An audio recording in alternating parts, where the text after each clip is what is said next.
শরণাগত দীনার্ত পরিত্রাণপরায়ণে সর্বসিদ্ধির দাতা দেব ইষ্টস্তোয়াং মে নমঃস্তুতে। পরম দয়াল ঠাকুর আমার আজকের এই স্মৃতিতর্পণ সভার সভাপুরোহিত, উপস্থিত ঋত্বিক দেবতা মণ্ডলী, শ্রদ্ধেয় দাদারা, শ্রদ্ধেয়া মায়েরা, ছোট ছোট ভাই ও বোনেরা, আমি প্রত্যেকের যথাযোগ্য স্থানে শ্রদ্ধা, সম্মান, ভালোবাসা, প্রীতি ও শুভেচ্ছা জানাই। সেই সঙ্গে সঙ্গে এ বাড়ির মা অর্থাৎ আমার সন্দীপদার মা, যিনি পরলোক গমন করেছেন, সেই বিদেহী আত্মার প্রতি আমি আমার শ্রদ্ধা নিবেদন করি। আজকের এই স্মৃতি তর্পণ অনুষ্ঠান, একটা কথা মনে পড়ছে, কেন আজকের এই স্মৃতি তর্পণ অনুষ্ঠান পরম পুরুষের চরণে বসে সন্দীপদার নিবেদন করছেন। আপনারা যারা তর্পণ করেন, মহালয়ার দিন দেখবেন অনেকেই তর্পণ করে, ওই কেউ গঙ্গায় বা কেউ পুকুরে গিয়ে বলে সুখদা মুখ্যদা গঙ্গা গঙ্গৈব পরমাগতিম। আমরা বলি তো, সুখদা মুখ্যদা গঙ্গা গঙ্গৈব পরমাগতিম। আচ্ছা, গঙ্গাই যদি আমাদের জীবনে সুখ এবং মোক্ষ এবং পরম গতি দান করে, তাহলে আমরা এই মানুষজন কেন সদ্গুরুর পরম পুরুষের চরণে এসেছি আজকে এই প্রার্থনা নিবেদন করতে? চলেন যাই। কুরুক্ষেত্র যুদ্ধ সদ্য শেষ হয়েছে। কুরুক্ষেত্র যুদ্ধ শেষ হওয়ার পর অর্জুন ভাবছে যে আমি এই কুরুক্ষেত্র যুদ্ধ করেছি, এত লোক, এত আত্মীয় স্বজন সবাইকে নিধন করেছি আমি আমার নিজের হাতে। কিন্তু অর্জুন বিস্মৃত হয়েছে, অর্জুন ভগবান শ্রীকৃষ্ণের কথায় যুদ্ধ করেছেন, আদেশ পালন করেছেন মাত্র। শ্রী অর্জুন যে যুদ্ধ করেনি, এই কথাটার থেকে অর্জুন বিস্মৃত হয়েছে। অর্জুন ভাবছে কি, আমি যুদ্ধ করেছি, আমি লোকক্ষয়ের কারণ, আমি আত্মীয় স্বজন মেরেছি আমি আমার নিজের হাতে, তাহলে এর জন্য বুঝি প্রচুর পাপ হয়েছে আমার জীবনে। এই পাপ আমি রাখবো কোথায়? এ তো আমাকে জীবন ভোর বয়ে বেড়াতে হবে। শুধু এ জীবন নয়, এ জীবনের পরজীবন, পরজীবন, এ তো বয়ে বেড়াতে হবে। এত লোকক্ষয়ের কারণ একমাত্র অর্জুন নিজেকে ভাবছে। তা অর্জুন সখা মানে কৃষ্ণকে বলছেন, সখা আমি তো প্রচুর পাপ করেছি, আমার এই পাপ খণ্ডনের জন্য আমাকে একটু গঙ্গায় যেতে হবে। শুনেছি গঙ্গা স্নান করলে নাকি সব পাপ ধুয়ে মুছে সাফ হয়ে যায়। হ্যাঁ, সুখদা মুখ্যদা গঙ্গা গঙ্গৈব পরমাগতিম। তা গঙ্গায় স্নান করলে আমি এই পাপ থেকে মুক্ত হব। তো চলো, আমাকে একটু গঙ্গায় নিয়ে চলো। চৈতন্য মহাপ্রভু খুব সুন্দর বলছেন, অবতার নাহি কহে আমি অবতার, অবতার নাহি কহে আমি অবতার। ভগবান কৃষ্ণ তিনি অর্জুনকে ধরা দিয়েও আর ধরছেন না। ঠাকুর কি বলছেন? চালকে অবিশ্বাস, যাকে তুমি চালক রূপে মনোনীত করে নিয়েছো, তার কাছে তোমার হৃদয়ের সব কথা যদি ব্যক্ত না করো, তিনিও তোমার সম্মুখে উন্মুক্ত হবেন না। তিনি তার হৃদয়ের ভাব আড়ালেই রেখে দেবেন। তা অর্জুনের কাছে কৃষ্ণ কি করেছে? আড়াল থেকে গেলেন। তো চলো, তুমি গঙ্গা স্নান করে পাপ মুক্ত হবে। এই যখন রথে করে গঙ্গার পাড়ে নিয়ে গেছে, পাড়ে নিয়ে গিয়েই ভগবান শ্রীকৃষ্ণ বলছেন, অর্জুন আমি তো তোমাকে গঙ্গার পাড়ে এনে দিয়েছি, তুমি স্নান টান করো, আমি একটু ঘুরে টুরে আসছি। হ্যাঁ, আমার একটু কাজ আছে, আমি ঘুরে টুরে আসছি। তো অর্জুন বসে আছে।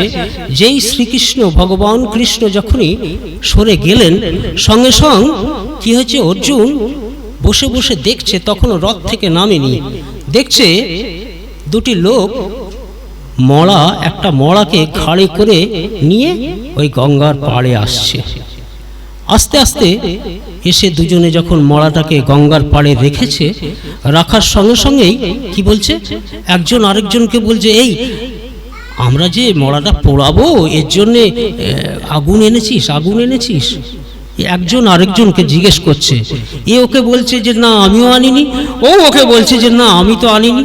একজন বলছে তুই তাহলে বস, আমি একটু পাশের গ্রাম থেকে নিয়ে আসি। একটা গহীন জঙ্গলের মধ্যে একটা মড়া নিয়ে একটা দুজন লোকের মধ্যে কারুর সাহস হচ্ছে না একা বসে থাকার।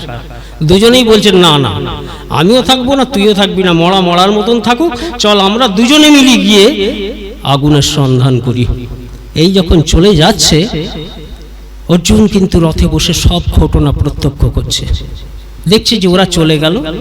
এবারে একটা মোটা শিয়ালের খাদ্য কি পচা মড়া, তো দুটো শিয়াল এসছে, এসে একটা খুব মোটা, একটি খুবই মোটা আর একটি খুবই রোগা। এই মোটা শিয়ালটা রোগা শিয়ালটাকে আগে বলছে, ওই দেখ একটা মড়া পড়ে রয়েছে, যা তুই তো অনেকদিন খাসনি, তোর চেহারাটা একটু পুষ্টি লাভ হবে, তা তুই আগে গিয়ে খা। এবারে রোগা শিয়ালটা কি করেছে, পায়ের থেকে মাথা অব্দি সঙ্গে চলে গেল, বললো না খাবো না। বলছে সে কি রে, তোর পেটে এত খিদে, তুই খাবি না? বলছে না তুই আগে খা। এবারে মোটা শিয়ালটা গেছে, এ যেমনি পায়ের থেকে মাথা অব্দি সঙ্গে গেল, খেলো না, ও তেমনি মাথার থেকে পা অব্দি সঙ্গে এলো, এও খেলো না। অর্জুন কিন্তু সব লক্ষ্য করছেন। এবার দুজনের কথোপকথন হচ্ছে, বলছে হ্যাঁ রে তোর পেটে এত খিদে, তুই খেলি না কেন? বলছে আগে বল তুই খেলি না কেন? এই দুজন যখন তর্ক হচ্ছে, রোগা শিয়ালটা বলছে জানিস ওর ওই পুরো বডিটা আমি শুনে দেখলাম ওটা পুরোটাই খাদ্যের অযোগ্য। বলছে কেন? বলছে জানিস ওই যে পা দুটো শুনলাম তো আমি প্রথম, ওই পা দুটো কোনোদিনও হরি স্থানে গমন করেনি, হরি ঠাকুর দর্শন করতে যায়নি, কোনো ঈশ্বরীয় কাজে ওই দুটো পা লাগেনি, তাই ওই দুটো পা খাদ্যের অযোগ্য। বলছে এই যে হাতটা শুনলাম, হাত দুটো দিয়ে কোনোদিনও হরিনাম করেনি, তাই এই দুটো খাদ্যের অযোগ্য। এই মুখ দিয়ে কোনোদিনও হরি কথা বলেনি, এ দুটো এটাও কিন্তু খাদ্যের অযোগ্য। এই কান দিয়ে কোনোদিনও হরি কথা শোনেনি, এই কানটা খাদ্যের অযোগ্য। এই নাক দিয়ে কোনোদিনও হরি ঘ্রাণ নেয়নি, হরির চেয়ে তার নেয়নি। এই চোখ দিয়ে কোনোদিনও হরি দর্শন করেনি, পুরো বডিটাই খাদ্যের অযোগ্য, তাই আমি খেলাম না। এই যেই বলেছে অর্জুন বিস্মৃত হয়েছে। বলছে একটা শিয়ালের মধ্যে যে চেতনা, আমি মনুষ্য চেতনা নিয়ে ওই চেতনায় দাঁড়াতে পারলাম না। এই ভগবান শ্রীকৃষ্ণ এসছেন, ঝপ করে পায়ে পড়ে গেছে অর্জুন। বলছে যার পদতল থেকে লক্ষ লক্ষ গঙ্গার উৎপত্তি, আমি তাকে বিস্মৃত হয়ে ভগবান তুমি আমায় ক্ষমা করো। ঠিক এই জায়গায় দাঁড়িয়ে দক্ষিণেশ্বরের ঠাকুর রামকৃষ্ণদেব প্রত্যেক দিনের মতন পঞ্চবটি যাচ্ছেন, সঙ্গের হৃদে কি প্রাত্যহিক কর্ম করতে যাচ্ছেন। হৃদে ওই গাড়ু গামছা নিয়ে যাচ্ছে। আর রসিক ম্যাথর ঠিক দক্ষিণেশ্বর, মধ্যে গঙ্গা, ও পাশে লিলুয়ার থেকে প্রতিদিন দক্ষিণেশ্বর আসে রসিক ম্যাথর কি ভগবান প্রাঙ্গণ পরিষ্কার রাখবার জন্য তার কাজ। হোক সে তুচ্ছ।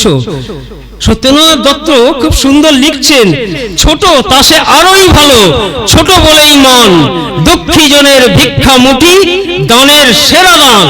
সেই ছোট কাজ হতে পারে, কিন্তু তার হৃদয়ে যে ভক্তের ভক্তিভাব জাগ্রত হয়ে রয়েছে, তাই তাকে কে ছোঁবে?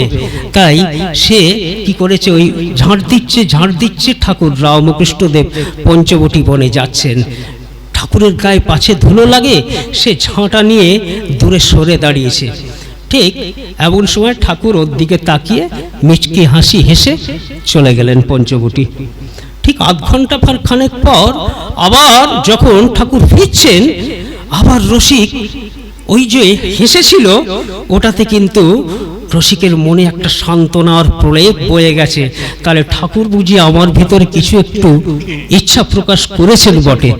তা সঙ্গে সঙ্গে রসিক কি করেছে, আবার ঝাঁটা নিয়ে ওই দূরে সরে দাঁড়িয়েছে, পাছে ঠাকুরের গায়ে ঝাঁটার ধুলো লাগে। তা ঠাকুর আবার হাসতে হাসতে এগিয়ে যাচ্ছেন। এবার রসিক এই যে ঠাকুরের হাসিটা, প্রেমী তাকে ধরতে পারে, প্রেমীর সঙ্গ করো, সৎসঙ্গ করো, তিনি আপনিই প্রকট হবেন, ঠাকুর বলছেন না? তা ওই প্রেমী পুরুষের হাসিটা আবার রসিকের ভিতরে আঘাত করেছে। এবার ভাবছে তাহলে ঠাকুর কোনো কিছুর একটা ইঙ্গিত দিলেন বুঝি। তাহলে ইঙ্গিত যখন দিলেন একটু আস্পর্ধা গজিয়েছে, তা পিছন পিছন ঠাকুরের ওই ঝাঁটাটা ফেলে দিয়ে পিছন পিছন ধাওয়া করেছে, আস্তে আস্তে যাচ্ছে। ঠাকুর ঘুরে বলছেন, কিছু বলবি না কি রসিক? রসিক তখন বলছে, কিচ্ছু না, ওরা চাহিতে জানে না দয়াময়, চাহে ধনজন আয়ু আরোগ্য বিজয়। তা রসিক কি সুন্দর চাইছে দেখুন। রসিক কি বলছে, ঠাকুর আমার হবে তো, আর কিছু চাওয়া নেই, ঠাকুর আমার হবে তো। আহ, কি সুন্দর চাওয়া দেখুন তো। ঠাকুর বলছেন, হবে রে, হবে। এই বলে দিয়েই আবার একটু এগিয়ে যাচ্ছেন। রসিক ভাবছে আমার আপনার হলেও যা হতো তাই ভাবছে রসিক। রসিক ভাবছে আমাকে বুঝি সান্ত্বনা দিচ্ছে ঠাকুর। ঠাকুর বলছেন যে হবে, হবে না, আরেকবার দেখি তো। আরো কিছু দূরে গিয়েছে। এবার ঠাকুর পিছন ঘুরে দাঁড়িয়েই হেসে ফেলেছেন। হেসে ফেলে বলছেন, আবার কিছু বলবি নাকি? বলছে, ঠাকুর আমার হবে তো। এবার ঠাকুর আরেকটু বাড়িয়ে বলছেন, হবে রে শালা, হবে। শালা বলেছেন, হবে রে শালা, হবে। এবার আবার এগিয়ে যাচ্ছেন। রসিক ভাবছে দেখি 3 সত্য করিয়ে নিয়ে তুই ভগবানকে দিয়ে প্রভুকে দিয়ে আমার জীবনের এই হবে রে হবে, শালা হবে রে হবে, এইটাকে গ্যারেন্টি করিনি, একবারে রেজিস্টারে লিখিয়ে নি। সঙ্গে সঙ্গে আবার পিছন ধাওয়া করেছে। যেই ধাওয়া করেছে ঠাকুর এবার ঘুরে কিন্তু আর প্রশ্ন নয়, বলছেন হবে রে শালা, হবে, এ জীবনেই হবে, গ্যারেন্টি দিয়ে দিলেন, এ জীবনেই হবে। কিরকম? পরের দিন রসিক ফিরে গেল। সেদিনের কাজ সমাধা করে রসিক ফিরে গেছে।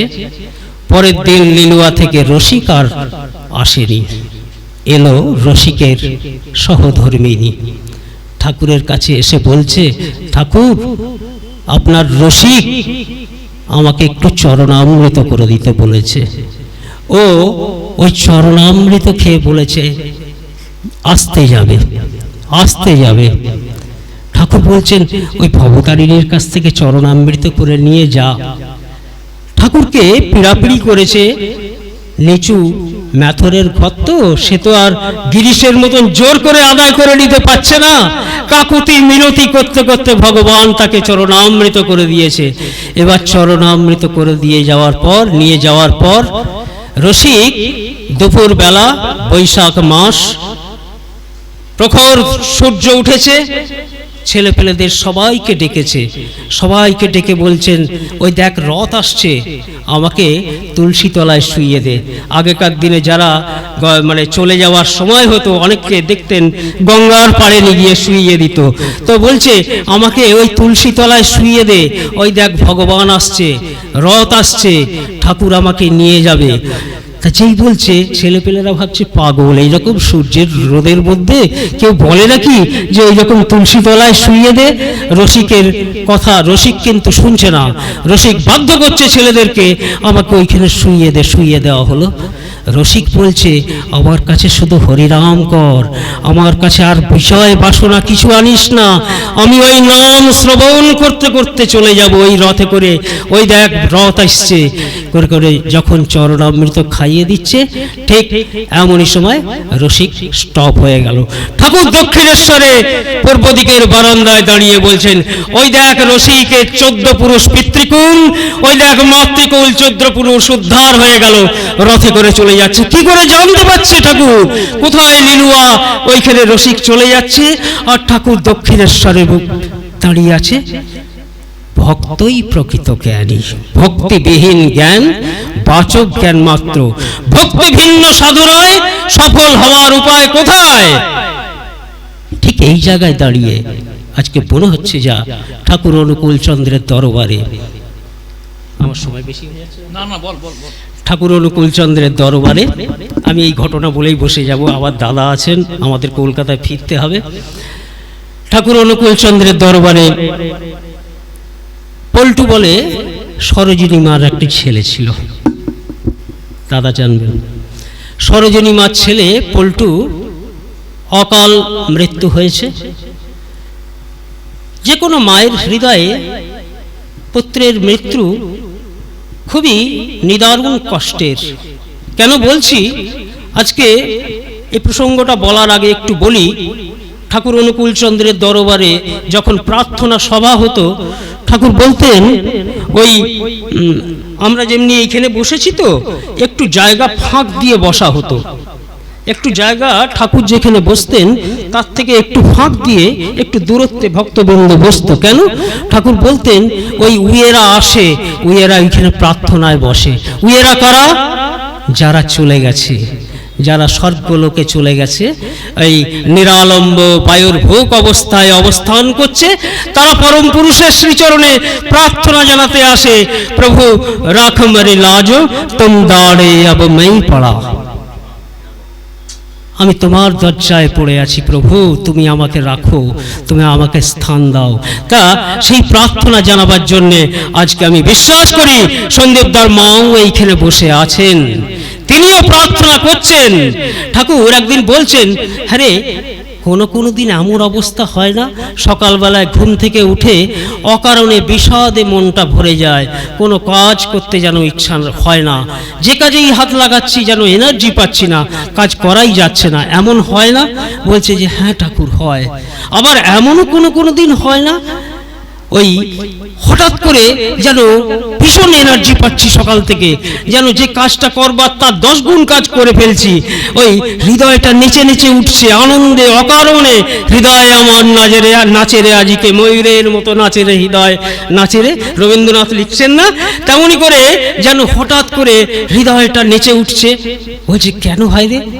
বলছি যখন তোমার পূর্ব জন্মের ওই আত্মীয় স্বজন তোমার নামে স্তুতি করছে, স্তুতি গান করছে, তখন ওই ইথার তরঙ্গের ভিতর দিয়ে তোমার এই আত্মাকে ইথারের তরঙ্গে তরঙ্গায়িত করে অলৌকিক কারণে একটা আনন্দের শিহরণ বয়ে যাচ্ছে তোমার ভিতরে, যা তুমি অগ্রগমনের পথে এগিয়ে যাচ্ছ। আবার যখন ওই পূর্ব জন্মের আত্মীয় স্বজন বন্ধু বান্ধব পাড়া পড়শি যা তুমি করেছো, যে কর্ম তোমাকে বিস্মৃতির অতলে তলিয়েছে, যা তোমাকে দুর্নামের ভাগী করেছে, তারা যখন তোমার নামে ওই অপবাদ দেয়, দুর্নাম দেয়, তখন ওই ইথার তরঙ্গের ভিতর দিয়ে তোমার এই আত্মাটাকে আঘাত করে, তখন তুমি ওই দুঃখিত হও, দুঃখের ভাব জেগে ওঠে। তা ঠাকুরের কাছে যে ওই বিধেয়ী আত্মারা আসে, আমি এই সরোজিনী মায়ের কথাটা বলি একটু। সরোজিনী মা এসছেন ঠাকুরের কাছে, তা ঠাকুর বলছেন, কি নামটা বললাম? পল্টু। হ্যাঁ, পল্টু বলছে, ঠাকুর সরোজিনী মাকে বলছেন, ও সরোজিনী এক্ষুনি যা, পল্টুর মা বাথরুমে সুইসাইড করছে, ওকে তাড়াতাড়ি ধরে বের কর। বলছে ঠাকুর, পল্টুর মা যে সুইসাইড করছে এটা আপনি জানলেন কি করে? অনেক দূরে তো আপনার ঘর। বলছি পল্টু এসে আমাকে এক্ষুনি ইশারা করে গেল, আমি তো মরে গেছি, ঠাকুর আপনি আমার মাকে বাঁচান, মা বাথরুমে সুইসাইড করছে। সঙ্গে সরোজিনী মা গিয়ে ধাক্কা মারছে বাথরুমে ধাক্কা মারার সঙ্গে সঙ্গে যখন ধাক্কা খুলছে না, 3 লাফ মেরে দরজা খুলে দিয়েই দেখে একবারে পল্টুর মা দড়ি টাঙিয়ে বসে আছে, সঙ্গে গলায় লাগায়নি। যখন ধাক্কি হয়েছে তখন দেখছে দড়ি হাউ করে কেঁদে পড়েছে পল্টুর মা। বলছে, যখন সরোজিনী মা বলছে আমাকে ঠাকুর পাঠালো, তোর পল্টু তো গিয়ে কান্নাকাটি করছে ঠাকুরের কাছে, আর তুই পল্টুকে কাঁদাচ্ছিস। সঙ্গে সরোজিনী মা ওই পল্টুর মাকে নিয়ে ঠাকুরের কাছে এসছে। বলছে ঠাকুরও কাঁদছেন, পল্টুর মাও কাঁদছে, ঠাকুরও কাঁদছেন, পল্টুর মাও কাঁদছে। এবার পল্টুর মা যখন উঠে দেখছে ঠাকুর কাঁদছেন, সঙ্গে কিন্তু এর কান্না মুছে গেছে। বলছে ঠাকুর আপনি কাঁদছেন? বলছে কাঁদবো না, তোদের কান্না না থামলে আমার কান্না যে থামবে না। বলছি তুই আমাকেও কাঁদাচ্ছিস আর পল্টুকেও কাঁদাচ্ছিস। পল্টু তো তোর এক্ষুনি তোর নামে বলে গেল যে আমার মা সুইসাইড করতে যাচ্ছে। কি অদ্ভুত ঘটনা পরম পুরুষের দরবারে। এই দেহ যখন ছেড়ে চলে যাব আমরা গিয়ে কিন্তু এই পরম পিতার দরবারে স্থান পাবো, এ গ্যারেন্টি নিশ্চিতভাবে আছে। কেন? পরম পুরুষ শ্রী শ্রী ঠাকুর, আমি শেষ কথা বলবো, পরম পুরুষ শ্রী শ্রী ঠাকুর অনুকূল চন্দ্রের দরবারে বাণী লেখক প্রফুল্ল কুমার দাসদা, তিনি প্রথম জীবনে ঠাকুর রামকৃষ্ণ দেবের মন্ত্র শিষ্য ছিলেন।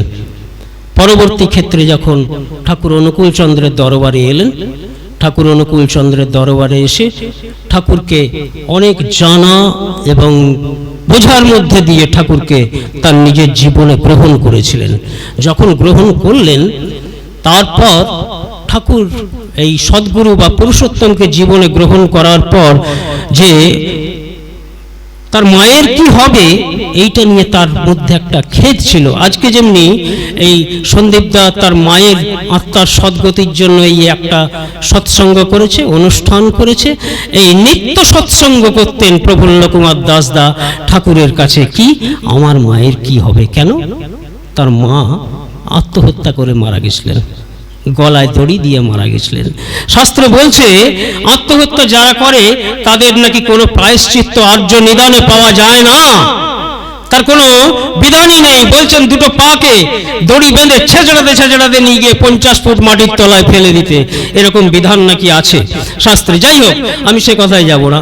এখন ঠাকুরের কাছে গিয়ে যখন বারবার বলছেন যে ঠাকুর আমার মায়ের কি হবে, ঠাকুর আমার মায়ের কি হবে, এই যখন বারবার কাকুতি মিনতি করছে, দিনের পর দিন করছে, ঠাকুর একদিন উত্তর দিচ্ছেন, ওই শাস্ত্র কি কয় দেখুন তো, শাস্ত্র কি বলে দেখুন তো।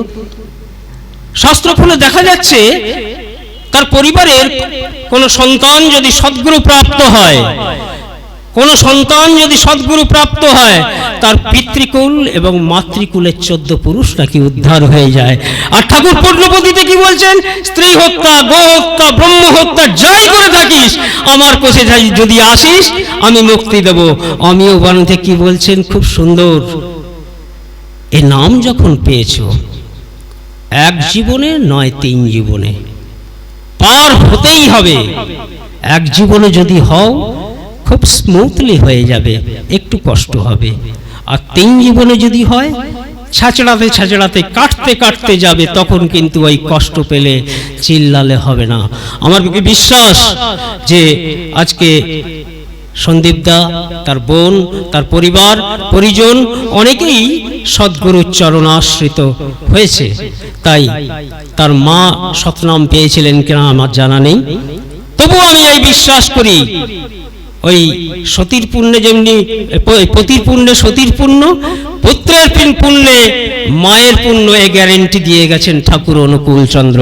তার মা মুক্ত হবেই হবে, পরম পিতার চরণে আশ্রয় লাভ করবেই, এই স্থির বিশ্বাস জানিয়ে শুধু পরম পিতার কাছে একটাই প্রার্থনা আমাদের সবার তরফ থেকে হোক, ধায় যেন মোর সকল ভালোবাসা প্রভু তোমার পানে, তোমার পানে, তোমার পানে। জয় গুরু।